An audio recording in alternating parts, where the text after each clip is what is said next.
The second general session of the UVA College of Wise Fall Regional Conference will now come to order. It is my pleasure to introduce Don Green, Executive Director and Vice President of the Napoleon Hill Foundation. Don Green, a former banker, has been the Executive Director of the Napoleon Hill Foundation since 2000. Don originated the Keys for Success course based on Napoleon Hill's principles for success. Don has traveled worldwide to teach Hill's philosophy for success. Please join me in welcoming Mr. Don Green.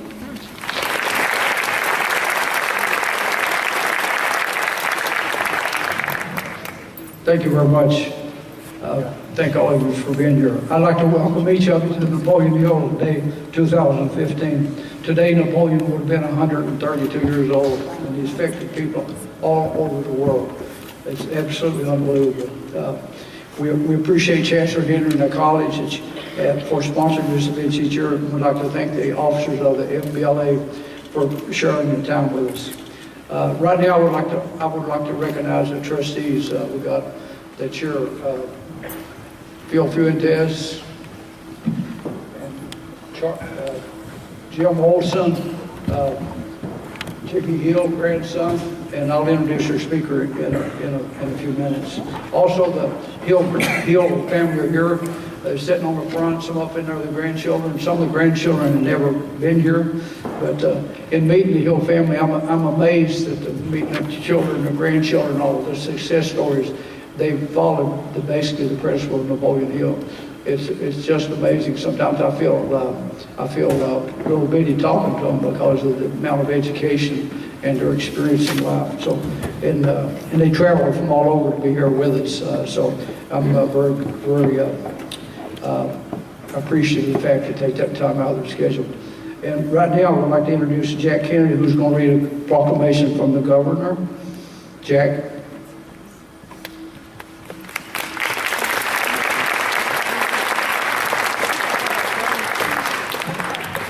Thank you, Don. It's always an important day to come celebrate and fet Napoleon Hill. And certainly Don Green has been the #1 evangelical of the Napoleon Hill philosophy and impacted a lot of lives, particularly carrying on the tradition of Napoleon Hill. Each year, it has been an honor and pleasure to communicate with the governor, either my Chief Deputy Melanie Siger or myself, in obtaining a certificate of recognition for Virginia, honoring Napoleon Hill, and if you would bear with me. By virtue of the authority vested in the Constitution of Virginia and the Governor of the Commonwealth of Virginia, there is hereby officially recognized Napoleon Hill Day. Whereas Napoleon Hill was born on October 26th in Wise County, Virginia, and whereas Napoleon Hill is known throughout the world as one of the earliest writers of the modern genre of personal success literature. And whereas Napoleon Hill's writings outline a philosophy of success that includes the importance of clear goals, focused determination, persistence, ethical dealings with others, and maintaining a positive attitude. And whereas Napoleon Hill exemplified Virginia values such as hard work, commitment, and purposeful living. And whereas he established the Napoleon Hill Foundation as a nonprofit educational institution with the mission of perpetuating his philosophy of leadership, self-motivation, and individual achievement.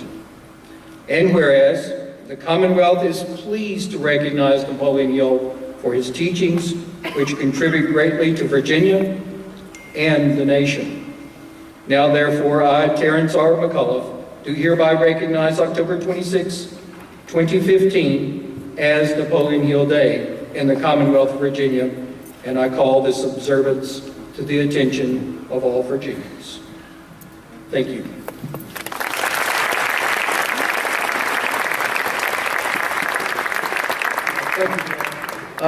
I failed to introduce Bob Johnson. He's on board. He's also a corporate attorney. He keeps me out of jail. And Phil Fuentes is sitting out in the audience with you guys. but I appreciate them very much, as I said, and with the Hill family.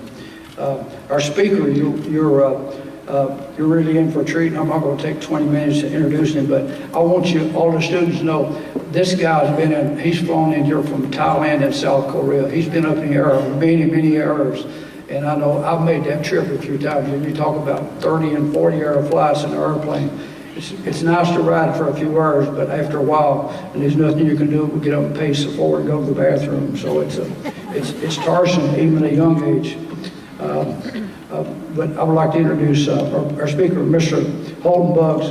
He's an executive vice president of Organo Gold. He's built a global distribution platform of 1.2 million people.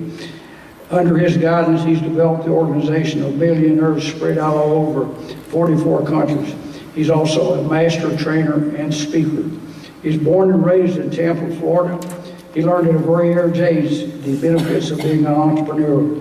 After graduating from high school, he earned a football scholarship at Texas Southern University, where his career seemed promising. They tell me it was pretty good.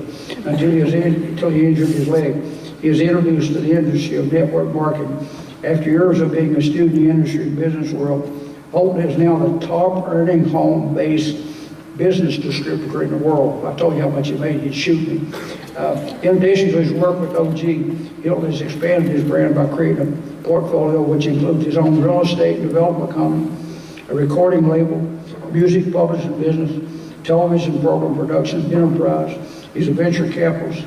His best-selling auto book, Cash Cow, has been reviewed as one of the most influential business tools for distributors. Holton has been featured in Billionaire edition of Millionaire magazine and is the first distributor to be on the cover of Networking Time magazine. He's also the co-author of Conversation on Success with Jim Rohn. Holton's knowledge of the industry, high morale standards, and business ethics, and his passion to share with those willing to learn have won him numerous awards and constant requests. He's been married for 23 years and his father of one child. And I learned when I listened to Holton, if I listened to him 100 times, I learned. And I'd hope that you cut your ears open and can learn and take something from it, because we have to learn from others. And Holton is a mighty good example to learn from. Holton.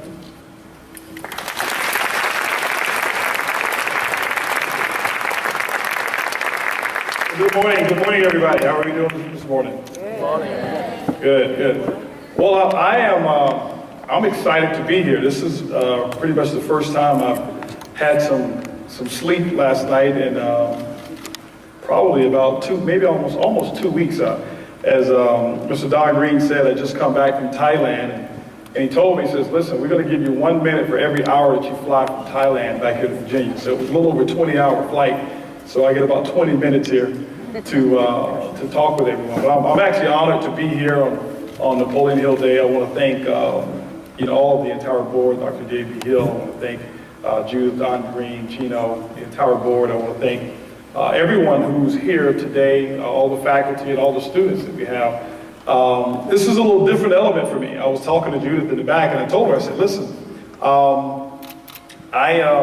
this is the second time I've actually accepted an invitation to speak to a group of people outside of what it is that I do, outside of my profession. So she said, well, Holton, just be you. I said, well, I kind of know how to be me. I'm real good at that. And she says, well, just kind of, you've got a teenage son, don't you? And I said, yeah, I do. She says, well, he's a senior in high school. I said, yeah, he's a senior in high school. Well, a lot of these kids are seniors and they're entrepreneurs, so just talk to them like you would talk to your son. I said, no problem. So I want to talk to you like I talk to my son. And the first question I have for you is, did you guys clean up your room this morning? That's one of the first questions I ask my son every single morning for the last, I don't know how many years, but no, he's a senior in high school right now, 18 years old, and he's the only son that we have, and so it's going to be pretty empty around the house when he goes off to college. But my role today really was to come and share a little bit of my story. As Don Green introduced me, I was sitting back and I was almost impressed because I didn't know I had done all those things that's on that paper. As I don't have a chance, most often at all to kind of reflect on what it is that I've done, because I'm always focused on what I'm about to do. And that's one of the messages that I want to give each and every one of you as well. Yeah, you guys have accomplished some things in high school or And even before then, many of your accomplishments, but your greatest accomplishments are going to be some of the things that you're going to accomplish in the future. My background is I don't want to say it was unique. My background is I guess it's a varied background. It's a story that many people hear all the time, but I was born and raised in Tampa, Florida, as Don mentioned. And I was born with a large family, not necessarily a lot of brothers and sisters, but I was born around a large family. We're a very close-knit family, and I was born in the area that was called Ponce de Leon Project. It was a housing project. We were poor, and I didn't know it. And I didn't know I was poor until I actually went to college and got around people who had some stuff, and that's when I realized, Mom, I called back, why didn't you tell me we were poor? And but I had no idea that we were poor, because we had a lot of love that we had. I grew up and lived in a 600 square foot home. It was 2 bedrooms, 1 bathroom. But I tell people there was about 20,000 square feet of love that was in that home. And that was one of the biggest reasons, I'll tell you right now, for some of the accomplishments that I've actually had.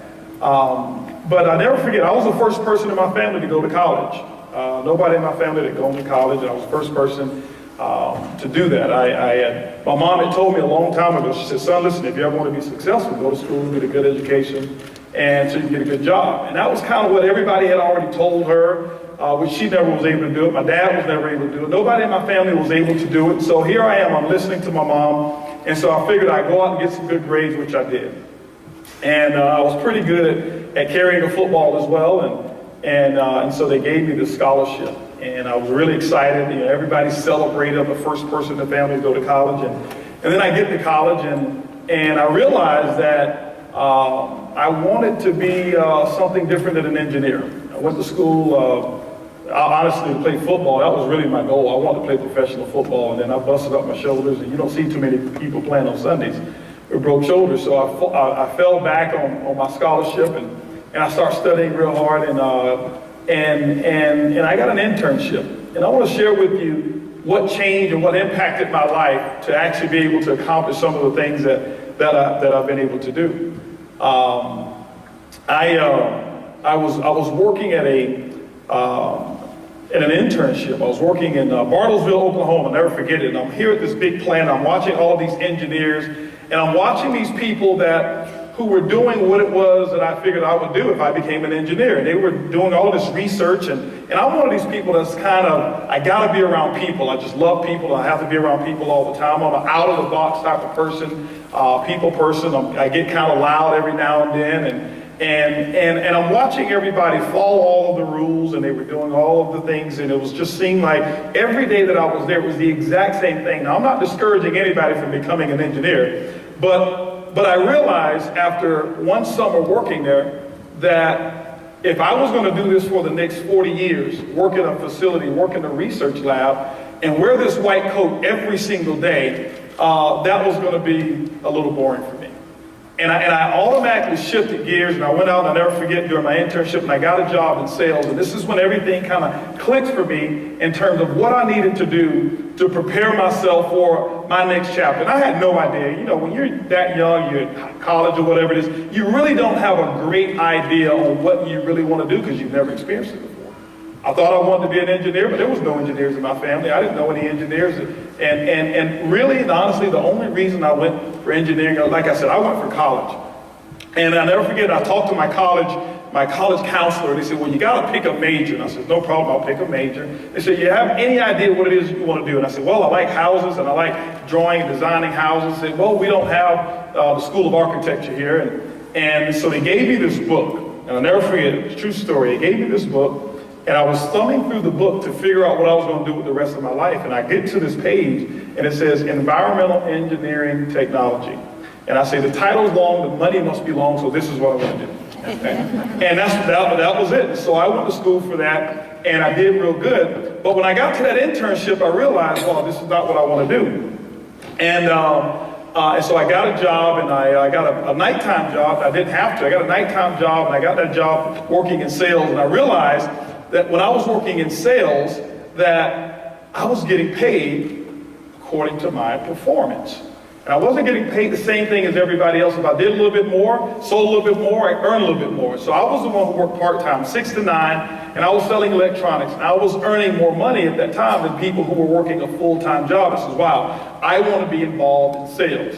And I figured out that my personality was really designed around sales, and my personality was designed around entrepreneurship, but I had one challenge. And this is the challenge that I had, and this is one of the biggest challenges that I talked to my son about. I was 18 years of age, and at 18 right now, my son has started maybe his 4th business. He owns a company right now, and he's got some huge goals, I'll tell you about them. But he's 18 years of age right now, and I'm extremely proud of him because the things that I went through, the things that I had to go through, I was able to share with him my story, and he was able to learn from my story. And I look at where he is today at 18, and I said, wow, at 18 years of age, in school right now, I didn't accomplish what he had accomplished until I was late in my 20s. I mean, very, very, very late in my 20s. But I never forget when I was in, it started for me, whereas it almost robbed me of being an entrepreneur. It started for me in kindergarten, preschool kindergarten. And I never forget, during those years that I was in preschool, I was in kindergarten, and I started to go to 1st grade, I was educated by a group of people that told me, hey, Holton, listen, they would give me the lesson and they'd say, can you trace this picture here? And I traced the picture, and I color the bear green, or I color the bear purple, or whatever it was, and I never forget, I turned the paper in, and the teacher would say, well, listen, bears aren't green, bears aren't purple. And what they were doing at that moment is they were actually conforming me to what they believed the world should look like. And I never forget as well that one of the things that motivated me during that time, and I was really trying to spread my wings at this time, I had no idea, but this is what almost made me give up or not pursue my dream as an entrepreneur. That one of the things that I got really inspired by, I love recognition. I love to be out front. I love to get recognized for the things that I wanted to do. And one of the biggest things that I wanted to do when I was just a little kid coming up in school was leading the line to lunch. They'd always stand us up in a line, and whoever was the first person at lunch get to lead the line. And I was always upset that I wasn't the leader. The reason I wasn't the leader is because I never earned the red star. And the only way you earn a red star is you got to do all your assignments. You got to do them to the same specifications as the teacher instructed. And they'd always, you know, I never forget doing tracing and doing drawing and all that kind of stuff. And I would never draw, I would never trace the way they did, because I would sit and I would imagine things much differently. And I'd imagine different colors, I'd imagine different shapes, and it made sense to me, but I give it to this teacher, and that teacher's responsibility that day was to teach what the curriculum was designed for. They weren't there to teach entrepreneurs. They weren't there to teach thinkers. They weren't there to teach people who thought out of the box. They weren't there to teach people like me who came from Ponce de Leon projects, who nobody had ever experienced college in my family. They weren't there to teach a person how to become an entrepreneur, how to think outside the box. And so here I was conforming for a while, and the only reason I was conforming is just so I could get me a red star. And I would get that red star, and I'd lead the line, and I'd go back, and I was doing all of that, and I was conforming. And what they were doing is they were teaching me how to just follow the rules. And I'm not saying you should be here to break the rules. That's not what I'm saying. If there's rules that are out there, you should follow those rules. But I can tell you right now that if I actually followed the path that everybody else followed, if I had done the things the way everything was supposed to have been done, I can tell you right now I wouldn't be here. I wouldn't be flying back from Thailand. Mr. Don Green wouldn't have been able to read the things on that list that he's actually read about some of my accomplishments, because I broke a lot of the rules. And I'm not talking about the rules that other people said. I broke the rules, those silent rules that people put on you, the expectations that are going to be on you to do it exactly as somebody else has done it. You know, I'll never forget, I heard a story before, and there was a lady, this young lady, and she was actually preparing Christmas dinner with her little daughter. And as they were preparing Christmas dinner for her daughter noticed that every Christmas that the mom would, when they would get ready to bake the ham, the mom would actually cut the end of the bone off of the ham. She said, "Mommy, why in the world did you cut the bone off the ham?" She said, "Well, because, you know, my mom cut the bone off the ham, and so you have to ask her when she comes over for Thanksgiving dinner." And so when the grandma came over, the little girl asked me, "Grandma, Mommy told me to ask you, why is it that you cut the bone off of the end of the ham?" She said, well, my mom did the same thing. So when great grandma comes over to the house, you have to ask her, why did she cut the bone off the end of the ham? So great grandma comes over to the house, little girl asks her, say, great grandma, tell me, grandma told me that she cuts the bone off the ham because you did it. My mom does it because she did it. And she says, can you tell me why is it that we've got this tradition of cutting the end of the bone off the ham? Well, the great grandma said, well, baby, when I was just growing up, see, our ovens were only this small. And so we had to cut the bone off the end of the ham just to fit the ham inside the oven. And so 3 generations later, the mother's cutting the bone off and teaching the daughter to cut the bone off on conditions that were actually set generations ago. And so what I'm here to tell you is right now, things are a little different. And I know sometimes faculty and some of your teachers will tell you how things were when they went to school. And I tell my son the same thing, but today, what you're finding today, you're finding entrepreneurs becoming younger and younger and younger. You're finding billionaires today becoming younger and younger and younger. And the reason why is because somebody had an opportunity and somebody had enough courage to say, you know what, maybe I don't have to trace within the lines. Maybe bears can be green. Maybe turtles can be purple. Maybe cows can be pink or whatever it is that you want to. And you look now, you look at all of the accomplishments, you look at all the technology that we have today, and what if those people followed the same path? What if they did things the way that their grandparents and their parents did them?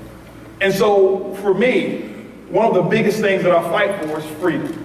And that's that freedom of expression, that's that freedom of thought process, that's that freedom of being able to be an entrepreneur. And so what I started to do is I started to cut my teeth in entrepreneurship. And I knew I was born to be an entrepreneur because I'll never forget in 5th grade, I started my first company. In 5th grade, I actually would pop popcorn early in the morning, and I would bag it up, and I would take it to school, and I'd sell it for 25 cents a bag. I'd stop by the corner store and buy a little big blow candy that was a penny, and I'd sell it for a nickel. And I was making huge profits at the time. Why? Because my grandfather bought me a bicycle. And he bought me a bicycle with a banana seat on it, and at that time, banana seats weren't cool. How many of you know what a banana seat is? Okay, most of the adults are raising their hand. The kids don't know it. Banana seats are one of those long seats, about 3 or 4, 5 or 6 people can sit on it. And you don't, you can't approach a girlfriend that you like with a banana seat. It's just not going to work out. So I'm like, I want a bicycle that reflects my personality. So I started my first business in the 5th grade. And I continued to do it on and on and on in high school. I'll never forget. And don't you guys try this. I just got to tell you what I did. Don't do this in high school. But I never forget, they were selling candy, to raise money. When they sold candy. They sold candy for the bands to raise money for the performing arts department. They sold candy for the band. Now my father owned a grocery store. So we had a wholesale account to Costco. And here I wanted a new car. Now I'm a high school kid. I wanted to buy my own car. My parents never gave me an allowance. I never got paid to do anything. I never got paid to do the dishes. All of my other friends, they got paid to do all kinds of stuff. They had new cars, and like I said, we were poor, and I just didn't know it, but I wanted my own. And so I'll never forget, I'm seeing everybody sell this candy. I'm like, okay, well, hold on for a second. Why are you guys selling candy? They said, well, we're here to raise funds. What are you raising funds for? Well, we want to raise funds for new equipment for the band. I was like, okay, well, great. I want to raise funds too. I wanted to raise funds for my new automobile. And so when my dad would go to the store, to Costco, to grab candy and everything for our store, I would go along with him and say, Dad, hey, listen, I want to buy some stuff as well. So I bought me some stuff. I bought me some candy. I'll never forget M&M's. I would buy M&M's, bar none. I would buy Snickers, and I would buy Twix candy. And I'd take it to school. And while everybody else was selling candy, raising funds, I didn't think it was a bad thing. So I was raising my own funds as well. And then I noticed that I was pretty good at raising funds. But I also noticed that there were more classrooms of people who had sweet tooths than I was in. I only had 7 classes. So I'll never forget my wife, who was my girlfriend at the time. My wife and I have been together since she was 12 and I was 13. That's quite some time. I thought I was on to something until I heard about a couple that's here, Mr. and Mrs. Glenn Hill, who's celebrating their 75th wedding anniversary. Let's give them a big round of applause. 75 years of marriage.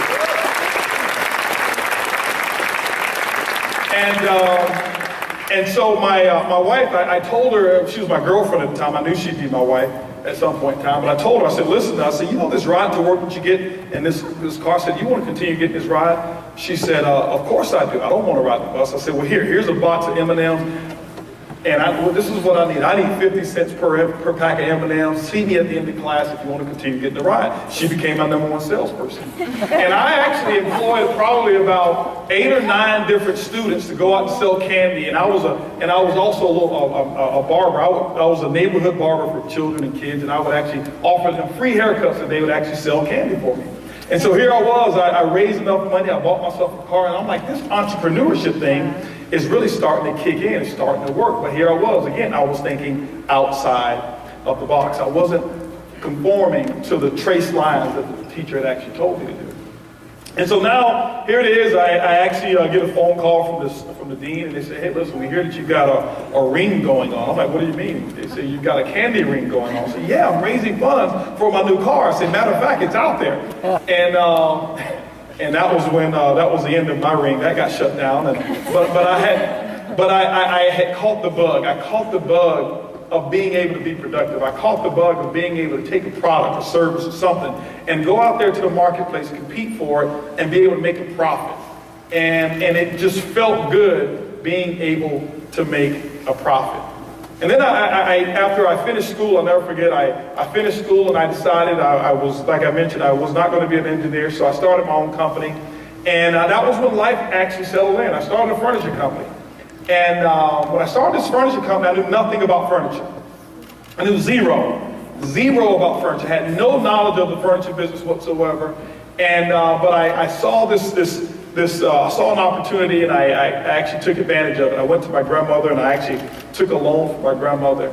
And I went to the bank, I leveraged that money, and I actually got enough money to buy all of my inventory, to start a lease. And here I was, I'm now a real entrepreneur, my first traditional business, because I heard that if you really want to be successful, you got to have a traditional business. You got to have a storefront. So I go out and I have a storefront, and I never forget opening my business. I took every single dime that I had, and I started this company. When we started this company, I was really excited. I just knew the money was going to be rolling in. I put this furniture store in the second highest income per capita district in Houston, Texas. And I learned how to play solitaire during that time because I had no customers coming into my store, and I'm just sitting there clicking on the computer, and I could probably beat anybody in solitaire. I mean, I could do it real quick because that's all I did, play solitaire. 2 months I was out of business. I lasted 2 months in that company. 2 months. And I never forget having to take a big truck in the middle of the night just to go out and get all of my furniture. And the reason being is because I knew I had to sell that furniture to get my grandmother her money back. And she didn't ask for it back, but there's no way in the world I could lose her money and have them take all the inventory. So I'll never forget, middle of the night, I go out, have an idea. I went in the middle of the night, got all of my furniture out of that store. I called the Klein brothers, who actually offered me the lease, let them know that I wasn't going to be able to honor my obligation. I had a $300,000 lease obligation. I don't know what happened, but they let me out of the lease anyway. And I got my furniture. And here I was. I have another out-of-the-box idea. Nobody had ever taught me this, but here it is. Again, I'm looking at elephants as pink. I'm looking at the pink elephant, and I'm saying to myself, why do I have to have a store? People want to buy furniture. Let me go take the furniture to them. So I took all of my inventory, and I went out on the street corner. And I set out all of my inventory. Now here's hand-carved mahogany furniture, imported from Indonesia. Very expensive furniture. Just to give you an idea, my dining chairs were $1,000 per chair, is what they call. So dining table was $10,000 in my store. And you probably can see now why I didn't sell much, right? And I set all of my furniture out on the street corner one day, and the only purpose was to really liquidate it, just almost give the furniture away, make a little small profit, and find another opportunity. But remember, I'm looking at this elephant that's pink. I don't look at the elephant like everybody else. At the end of that day, I made over $4,000 profit. It took me about 7 hours to do it, and I had zero expenses outside of a $70 expense for a budget truck. I said, hold on for a second. I made $4,000 of profit, and I'm trying to go out of business. So let me try this once again. I come back out the next weekend. I didn't buy as much furniture because I didn't want to get myself into a situation that I didn't know how it was going to end up. But I bought a little bit more inventory, so I go back out and I make about $3,000. The next weekend, I make about $2,000. And I realized that I could actually do more furniture sales on a street corner than I could having this very expensive store, this real big sign. And what I did for about 5 years is I took my furniture store and I would take it to different places within Houston. And here I was, I had a furniture store that had no boundaries. I had no geographical limitations as to where I could sell furniture. And I worked 2 days a week selling furniture, and that was when I learned to play golf, because I played golf 5 days a week during the weekday, and I sold furniture on the weekends. And here I was making a couple $100,000 selling furniture 2 days a week. $70 truck, no employees whatsoever. Why? Because my elephant was pink, and I had a chance to pursue, and I had a chance to continue to draw that pink elephant. And I never forget what happened is a few years later, life happened again. When life happened again, things changed in Indonesia where I was importing my furniture. We were importing all kinds of furniture. I had multiple locations going. I had somebody else on one corner selling street furniture. People would ask me, and they'd come up to me and they said, "This poor guy, you're out here peddling this furniture in the heat. You know, you should think about getting a store." And they had no idea, you know, what that really, I just come from that environment. And Indonesia went to war, the value of the currency actually dropped, and the prices went up, and I found myself $250,000 in personal debt. I was 45 days away from foreclosure. They just came and repossessed my car. End of the furniture era is here. It's done, it's gone. And I'm wondering, what am I going to do now? I gave up my engineering. I didn't go out and do that. I didn't pursue that. I don't have a license for it. My furniture business is gone. And I'm thinking to myself, maybe I should have done. Maybe I should have studied more. Maybe I should have gone ahead and pursued engineering. And I'm thinking of this just for one little small moment. And but I like freedom. I love the idea and I love the concept of freedom. And I never forget, these were some of the lowest times that I've had. I want to share with all of you here, that you're going to have some low times. You're going to have some opportunities that fail. And when I look back now, Don Green gave you all of these different businesses that I have. I own 16 different corporations today. But I can tell you right now, people look and they get so impressed with what I have and what we've accomplished right now. I want to share with you, over 90% of every business that I've ever started has failed. And I've lost fortunes. And one of my businesses, I started a restaurant 3 or 4 years ago. And if you ever want to do that, get that out of your system as well. Go ahead and do it. Everybody's got to do it. I started a restaurant, a very nice high-end restaurant. It was a crafted cocktail lounge, and it was 2-story. It was very plush. And on weekends, we had the biggest crowd. I mean, it was, people would come there and they knew that I was the majority owner of this company. They said, "Man, you guys must be making a fortune." And it's been, I think it's been 4 years ago now, and I'm still waiting on the first dollar of profit. Still waiting on the first dollar of profit. 90% of everything that I've ever started has failed. But what happened is, because I focused and I found something that I got passionate about, the 10% of the businesses is what made me the success that I am today, or have given me the opportunity to be able to speak all around the world. And so what happened is after the foreclosure and after the car repossession, well, I actually didn't get foreclosed on, but after the car repossession and 45 days away from foreclosure, this is what I did. And let me share with you what I learned from Napoleon Hill. I never forget, I read the book, and I read it for the first 17 times because I was looking for the answer. Because I never forget seeing a speaker, and he told me, he says, "Listen, in this book," and I read it in the first chapter, he said, in the book Think and Grow Rich, he says, "The key to happiness, success, and wealth is on every page." And so here I was, I'm reading this book because I want the shortcut, and I read it 17 different times because I'm looking, and here I was, I'm in foreclosure almost, and my car's repossessed. So I'm like, okay, well, Napoleon Hill's not telling the truth here. Because I've read this thing 17 times. And I'm looking for the secret. I'm looking for the cheat sheet. I'm looking for the cliff notes. 17 different times I read the book. And then finally, when I was ready, I read through the book. And on every page it says, "Think and Grow Rich." And I'm like, I read it 17 times. And the 18th time is when I noticed that Think and Grow Rich was on every page. Because he said every single page is a secret. And I'm looking for a formula, and I'm looking for it. And here I was, I read this book, and now the information was in my subconscious, and I started to focus. And I started to decide what it was that I wanted. And my next chapter came when I got back involved in the industry of network marketing. And network marketing, again, it's what I call the pink elephant. Those who are in traditional businesses, they look at network marketing and say, "Oh, network marketing is something for somebody who really doesn't have a good job, or maybe they don't have a good education. It's something for those people."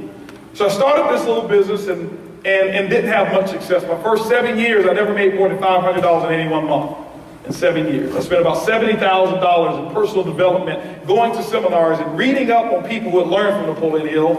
And here I was, every year I got a tax deduction, but no profits. It wasn't working for me. People said, well, why didn't you quit? Because I learned a definite major purpose. And I was focused, and I knew that if I was persistent enough, at some point in time, it was going to click. Some point in time, it was going to work for me. And just about 7.5 years ago, I received a phone call. Received a phone call from a buddy of mine who told me about a product that he knew was going to be one of the best sellers in the direct sales and home-based business industry. I was pressing him for what the product was, and I'll never forget, he ended up telling me, he says, it's coffee. Now here I am, I'm not a coffee drinker. I don't like coffee, I can't stand coffee. I don't even associate with, I never go to Starbucks. I didn't associate with people who drink coffee. And then I turned the opportunity down. Why? Because it was so common. And I was like, everybody already drinks coffee, because I started looking for an idea. I started looking for a product that I thought nobody had ever heard of. Why? I wanted to be an innovator, which means that I had to create a market if I was going to innovate. So 4.5 months go by, and I don't pursue the opportunity until I read something that Warren Buffett has to say. And he says, things that you like to do, why don't you make those things your hobby if you like to do them? But things that the world like to do, make it your business. Like, okay, well, he makes a little bit more money than I do.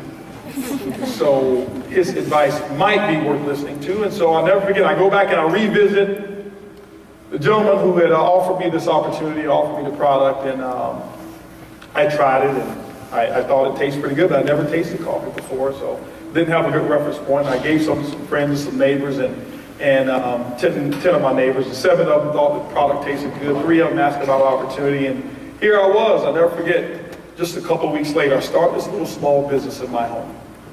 Right in my home. Didn't have another store. Why? Because my elephant's pink. I didn't want to do the traditional thing anymore. I set some real big goals, and I'm going to give you 4 simple steps here of exactly how that achievement took place. But I want to share with you what the achievement was. I stuck to what it was. I had my major definition of purpose that I had, and I knew exactly who I was going to be, and I knew what I was going to do, and I just didn't know how I was going to do it. But here I was, unlikely to have this coffee business sitting in my hands, a person who don't even drink coffee, who never even drank coffee. And I never forget, I started a little coffee company, September 22nd, 2008 is when I actually started this coffee business. Right in my home, and I introduced my first 16 customers. September 22nd, 2008. That was a little over 7 years ago. But because of all the failures that I had, and many of them I haven't even had a chance to mention, because I'd be here until tomorrow talking about all the businesses that I started that failed in. But because of all the failures that I had, and of being able to think outside of the box of how to take a product to the marketplace and how to really make something happen, that was my greatest asset, was all the failures that I had. Because from September the 22nd, 2008 to September 22nd of 2013, I had actually done $1 billion in business, but I did it faster than Starbucks. I started right in my home. I did $1 billion in business faster than Apple. I did $1 billion faster than Microsoft. I did $1 billion faster than McDonald's and Burger King, all combined. And I'm not saying that to impress you, I'm saying it to impress upon you. Don't shortcut what your dreams are. Because when I started that coffee company, you know what they told me? You can't make it in coffee. Starbucks already has a market corner.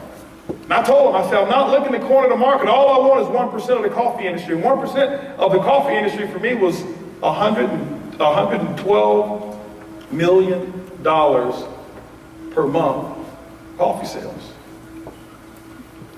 That's all we want on an annual basis. I wasn't looking to take Starbucks now.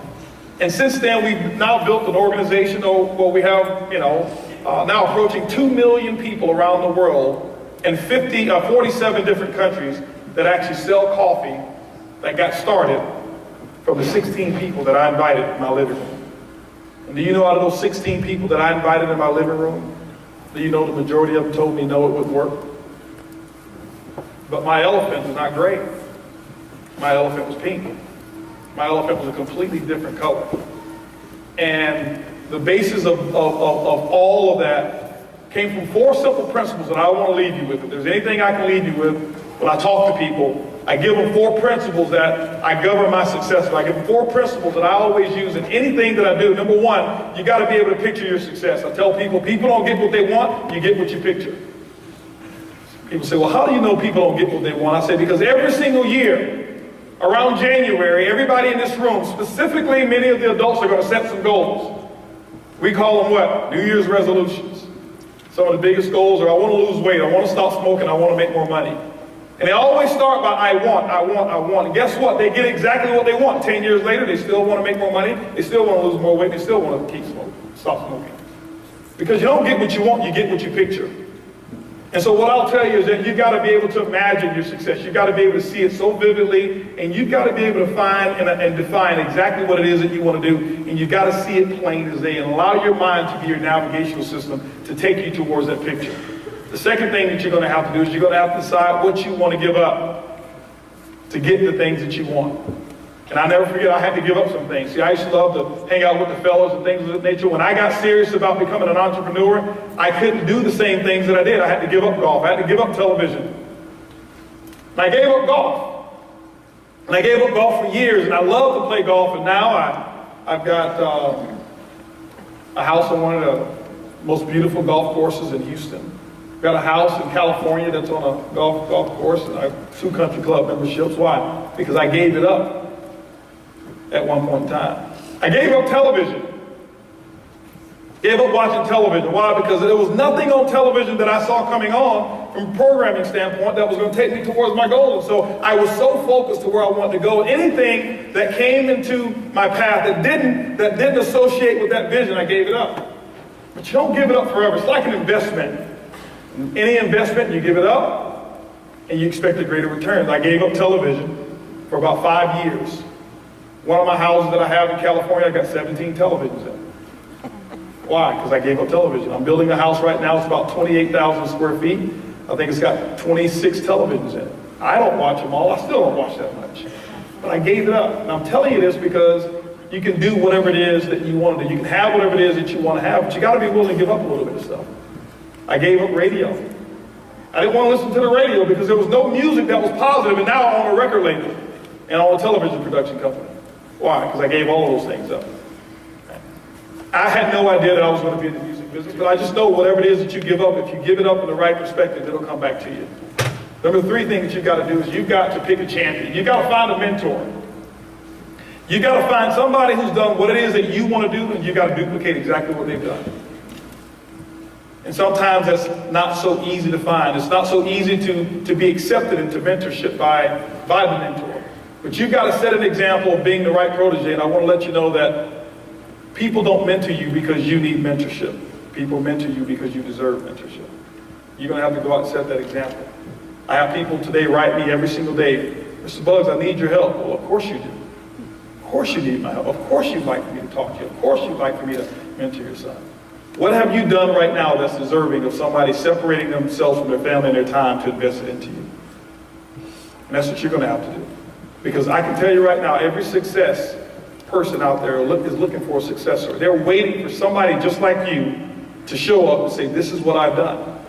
This is what my resume is. And I'm not talking about a resume of education, but your resume of accomplishments or whatever it may be, or effort. But you're going to have to find somebody. That's the fastest way to be able to get it done, is find somebody who can teach you. The 4th thing that I'll tell you as I close out is that you're going to have to plan your work, and you're going to have to work your plan. You got to plan your work, and you got to work your plan. See, when I set out to do that $1 billion in business in that certain amount of time, I had a plan for it. I didn't just guess that I was going to be able to do it. And I wasn't competing with Starbucks. I wasn't competing with any other companies. But I looked at the marketplace, and I looked at how many different places, how many different people was actually consuming my product. And remember, I only wanted 1% of it. That's all I wanted, was 1%. And I figured that here it was, and I laid out my entire plan, and I knew exactly what I was going to do, and I made some room for error, and I knew that my plan wasn't going to go exactly as I wrote it down. But you know what? Every time I got to a part where I had a bump in the road, I made some simple adjustments, just some simple adjustments. And then you're able to go to a coach, you're able to go to that mentor and say, hey, listen, here's my challenge that I've got, here's my plan, and you two work it out together. I tell you that because I tell my son the exact same thing. I told you that what I want to share with you is the same thing I shared with my son. I'll share with you in the end what he's been able to accomplish. My son was 14 years old when he started his first music business. He set a goal, and his summer goal, he had a summer project. His summer project, because he wanted to think big, he's been around his father and his mom all his life, and he wanted to think real big, and he set a summer project to earn $100,000 for the summer. Now here's a 14-year-old kid thinking of $100,000 of earnings for the summer. I never thought like that, ever, when I was his age. But he hear us talk about numbers. For him, it wasn't like it was in comparison. For him, it was a normal number to think of. And he failed and he missed his goal. He made $60,000. And he donated 100% of that money to some families at the time when Tennessee and tornadoes had come through and devastated some families. And we picked out some families. He flew them in and he donated the money. And we actually chipped in another $40,000, $100,000. We gave $20,000 to 5 different families of basically teaching him also about humanity, how to give back. But he was able to start that. But you know why he started that business? Because when he was 10, he started his first company. His first company was just a little balloon company that he started, character balloons. We were at the airport. He bought a book, and this book gave instructions on how to make character balloons. We were on an airplane, headed from Tampa back to Houston, Texas, and while he was on the airplane, he walked up and down the aisles and he sold all of the balloons, and that was when he was born an entrepreneur. Because I was telling him the same thing. So I never talked to my son like he was just a young kid. I talked to him all the time like he was my business partner. So we started that business, several other companies. Now he's obviously a part of the record label. He's the #1 artist, obviously, on our record label. He just started another business this summer. He's got three stores in the shopping malls today. And when he gets out of school, he has to go work at his own company while people are there full time. Why? Because these principles that I'm talking about, they work.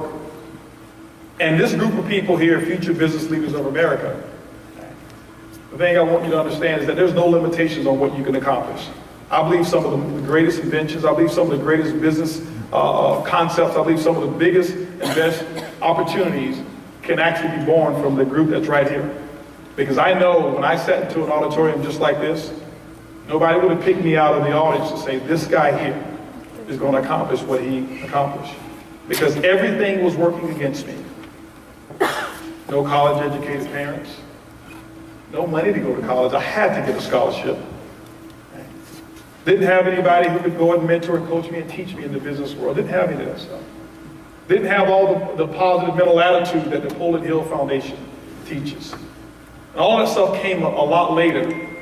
And you have an opportunity right now to go out and do what it is that you want to do. And I know it's early in life, and you'll have some fun, and you'll think about, your careers and things of that nature later. But my goal today is that if my message and if my story could impact just one person. Just one person. Winston Churchill said that one person with courage is a majority. I know what happened when that one person impacted my life. And today, because of our business, we created, I don't want to say we created, I didn't create it, they did the work. Up to about 100 different people who are millionaires, 46 of them who earn over $1 million in a year.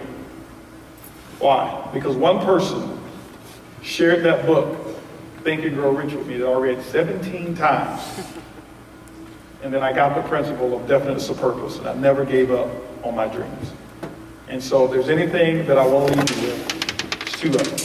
Number 1, paint your elephant whatever color you want to paint it. And number 2, don't ever give up on your dreams. I want to thank all of you for your attention. And I look forward and congratulate all of you for the success that I know you have. I want to thank the Napoleon Hill Foundation again and its entire board. Thank you guys.